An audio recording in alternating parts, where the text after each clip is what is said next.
You are going to retire one day. The question is not whether you get there. The question is what the morning feels like when you do. Because retirement at $80,000 and retirement at $800,000 are not versions of the same life.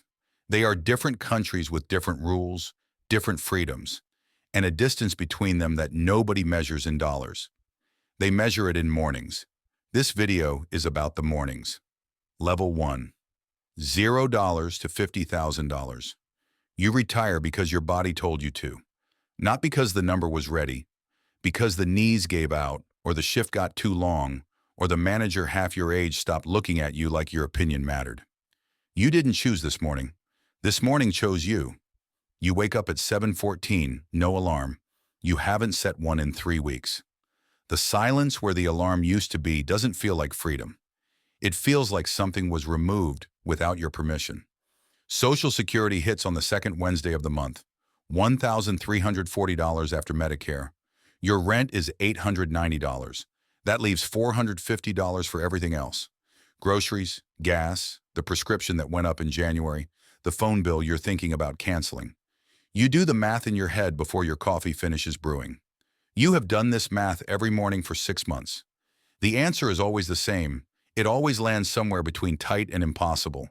You don't tell your kids. You perform fine on Sunday calls. You say retirement is an adjustment. You say you're keeping busy. You are not keeping busy. You are managing. There is a difference, and you feel it in the space between what you say and what you mean. Your neighbor retired the same year. He golfs on Tuesdays. He talks about a trip to Portugal. You nod. You smile. You go inside and close the door and sit in a chair that faces the window and watch the street like something might happen. Nothing happens. The afternoon is very long at this level. Nobody tells you how long the afternoons are. The first rule. At $50,000, retirement isn't the finish line. It's where the race turns into something harder. A waiting room with no clock on the wall. Level 2. $150,000. You planned. Not perfectly, but you planned. There were years of contribution, years of discipline, a 401k you didn't touch during the crash of 2008, even when everything in you said sell. You held. And the morning you retire, you feel the reward of that holding in a way that's quiet and real. Social Security is $1,580. The withdrawal from your savings adds $400 a month. You have $1,980 coming in. It's not comfortable, but it's not the math problem $50,000 is. The bills get paid. Not quickly, not easily, but they get paid without restructuring your entire week around them. You cancel the gym membership you haven't used in 2 years. You downsize the cable package. Small adjustments, the kind that feel like management, not crisis. There is a difference, and you know it. Some mornings feel genuinely light. You make breakfast slowly. You read something you've been meaning to read for years.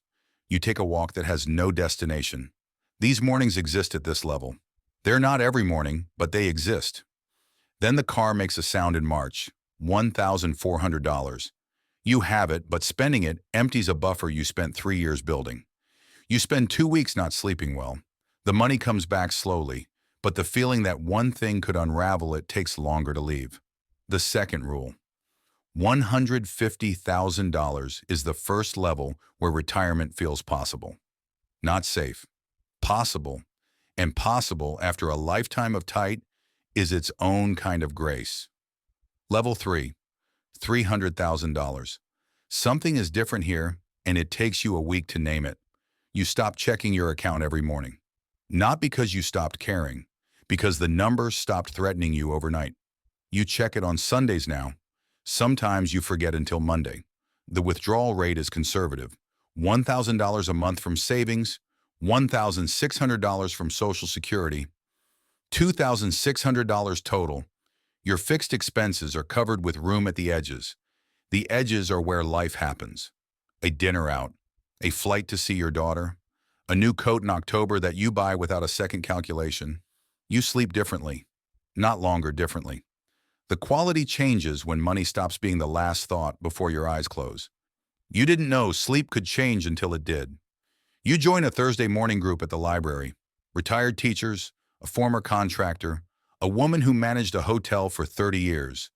You talk about books, local politics, nothing important. You go every week. It costs nothing. It turns out that what you needed wasn't more money. It was somewhere to be on a Thursday morning. The car sound doesn't keep you up. You fix it, you move on. The buffer rebuilds by summer. Life continues without reorganizing itself around the disruption. The third rule, $300,000 is where retirement stops feeling like survival and starts feeling like a life. It's not the life you imagined at 35. It's quieter. And quieter when you're ready for it is enough. Level 4, $500,000. You retire on your terms. Not because something ended, because you decided. There is a Tuesday in September and you walk out of a building you've worked in for 19 years, and the feeling isn't grief and it isn't relief. It's completion. The clean feeling of a thing finished at the right time. The 4% rule gives you $20,000 a year from savings. Social Security adds another $22,000. You have $42,000 coming in. In most of America, that is a life lived without financial anxiety. Not a lavish life, a free one. You book a trip in January. Not a sale, not a package deal, just a destination and a date. You go. You come back. The account absorbed it without drama. You book another one for spring. Your mornings have texture now. Coffee, then a walk, then whatever the day asks for. Nobody needs anything from you before 9 a.m. And the feeling of that, the sovereignty of a slow morning, is something you couldn't have purchased at any earlier level.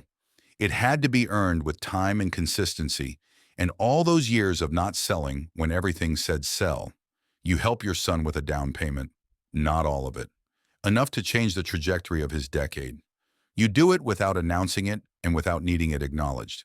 The ability to give quietly is one of the things money buys that nobody puts on the list. The fourth rule, $500,000 is where retirement becomes a choice you keep making every day instead of a condition you're managing. The difference between those two things is the difference between a cage with the door open and an open field. Level 5, $750,000. The number gives you distance, not from people, from pressure.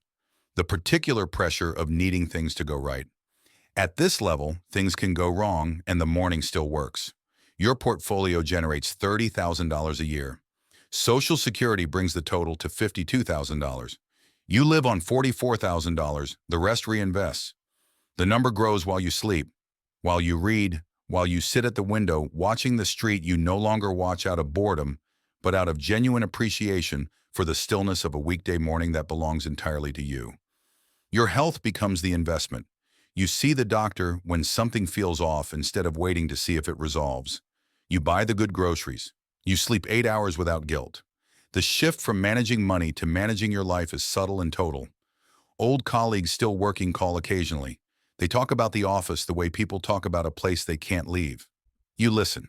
You don't say much. There is nothing useful you can offer because the distance between your Tuesday and theirs has become a different kind of math entirely. The fifth rule, $750,000 is where you stop measuring retirement in what you can afford and start measuring it in what you choose. Those are different questions and only one of them leads somewhere good. Level 6, $1 million, 7 figures, the number everyone names. You thought reaching it would feel like a declaration. It doesn't. It feels like a Tuesday, a quiet, unhurried, completely ordinary Tuesday that belongs to nobody but you.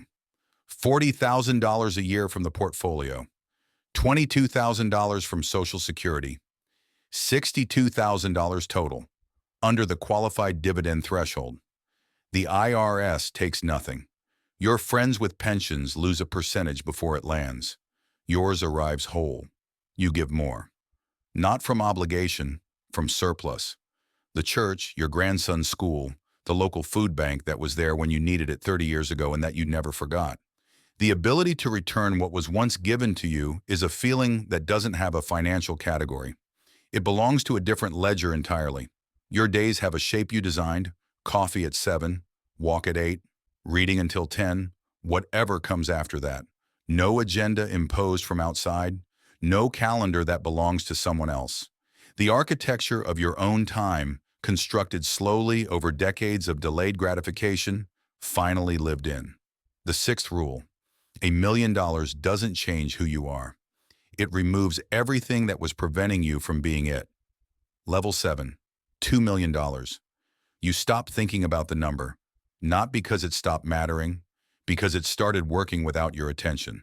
The portfolio generates $80,000 a year. You spend $55,000. The rest compounds. The number is larger this December than it was last December despite everything you spent. Money making money without your involvement is a concept you understood at 35 and felt for the first time at 67. You travel slowly, not rushing from city to city collecting photographs, staying somewhere for 3 weeks, learning the rhythm of a place, eating where people who live there eat, returning home with something that isn't in any photo. Your adult children watch you carefully, not with concern, with something else. Recognition, maybe. They are seeing for the first time what patience looks like after it finishes, what it produces, what it costs and what it pays. You don't explain it. The life explains itself. The seventh rule: $2 million is where money becomes invisible. Not because it's gone, because it's stopped requiring your awareness. And when money stops requiring your awareness, you finally get all of your attention back. Level 8, $3 million. The morning is the same as every other morning. Coffee, the window, the street outside quiet in the early light. Nothing looks different from here. The kitchen is the same kitchen. The chair is the same chair. The difference isn't visible from the outside. The difference is that nothing is asking anything from you. Not the account, not the calendar, not the inbox, not the phone. The $120,000. The portfolio generates this year will exceed what you spend by $60,000. The excess will grow. Next year, the number will be larger. You will spend the same. The surplus will grow again. You think about the version of you at 34. The one skipping the Friday dinner because the math didn't work. The one watching the market drop in 2009 with your hand near the sell button. The one who held. The one who kept contributing on the first of the month when every headline said stop. That person built this morning. Not dramatically, not in one decision. In thousands of small, quiet, unglamorous decisions made over decades.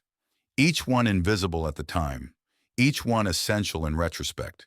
You finish your coffee, you rinse the cup, you walk to the window and stand there for a while without needing to be anywhere else. The street is just starting to wake up. Somewhere out there, someone is getting ready for a shift they don't want.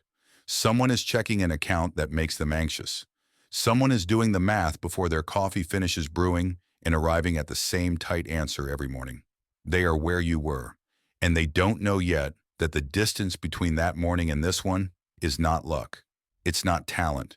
It's not the market or the timing or the right stock picked at the right moment. It's the decision to start. And the decision, every month after that, not to stop. The morning is yours. It was always going to be yours. You just had to stay in long enough to collect it.